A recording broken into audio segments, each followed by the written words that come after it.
দানাদার খাবারের তালিকায় আমরা প্রথমে দিব আমাদের মিক্স খাবারটা, যেখানে আছে ধান, গম, ভুট্টা, তারপরে হচ্ছে খেসারি। এটা দিব হচ্ছে 1 কেজি 100 গ্রাম।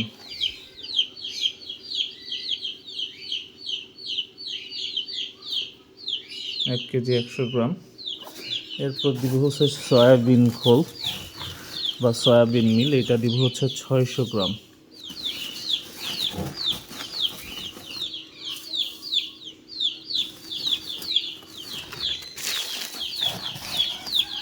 এটা দিব 600 গ্রাম। তাহলে হয়ে গেল হচ্ছে 1 কেজি 700 গ্রাম। গমের ভুসি দিব হচ্ছে 300 গ্রাম। মোটেই 2 কেজি করে পুরাই দিব। এভাবেই আসলে দানাদার খাবার দিই। এরপর আমরা দেখাবো কীভাবে হচ্ছে খাবার পানির সাথে মিশে।